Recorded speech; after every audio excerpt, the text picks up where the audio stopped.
and they didn't last forever. Well, what happened? And is it happening to us today? Victor Davis Hanson, it's always an honor and a pleasure to have you. This is a fantastic book. I learned more about ancient history than I You know what to imagine. do. The end of everything. You Support can the get this channel. at Amazon.com, any major bookstore. So why did you write this book, and how do you tie it to the American Republic today?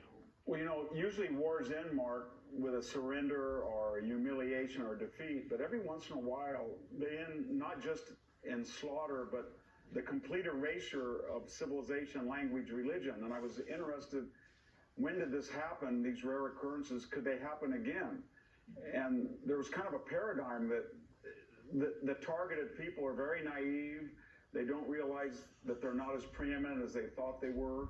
They have no appreciation for the type of people who are outside the walls that want to destroy them. They misinterpret the intent of the enemy, and a lot of that is contemporarily relevant, especially here in America. We think that we're still as preeminent as we were when we set up the post-war order, and we're very strong, but we're not continuing that supremacy, whether it's borrowing $1 trillion every 100 days, or our Pentagon has been weaponized, politicized. We're not spending enough on defense, and the money we do spend is not well spent. We're torn apart at home. So our enemies abroad are sensing that, and our friends are very worried that they look to us. And unfortunately, in these examples I selected from history, everybody thought somebody would save them. The Byzantines thought the Venetians will sail up at the last moment. The Carthaginians said somebody will attack Rome from the rear. It doesn't happen. They're on their own, and they're not prepared, and they're very naive about the existential threat that confronts them. And I was worried there's a lot of parallels here in the present age as well. You know, one of the most effective things you do in this book is you explain these tremendous empires that existed before. And they don't exist anymore. They disappeared. You explain how that happens. You explain how it can happen in the United States of America. My question to you is this.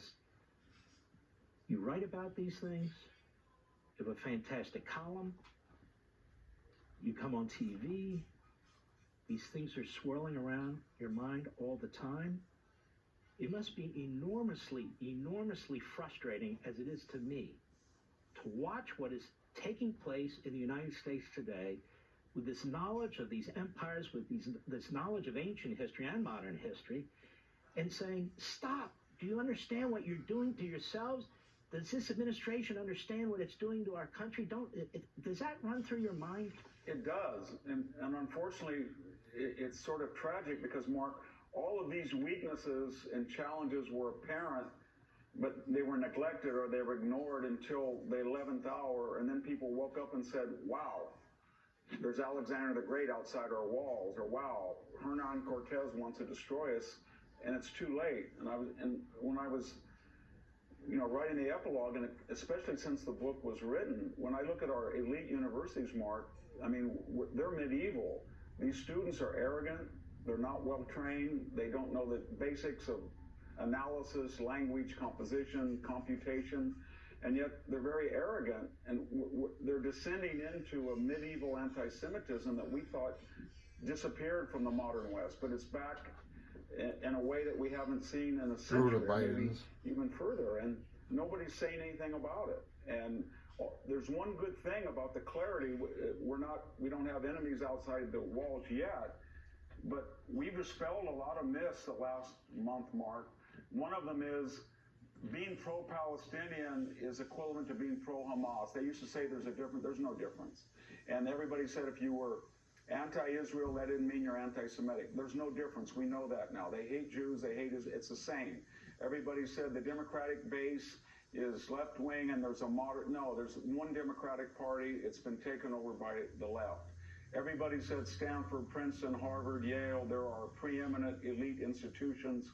These are the cream of the cream. No, they're not. They're not. They're not. It's a fantastic. You know what to do. Thanks for watching. See you next time.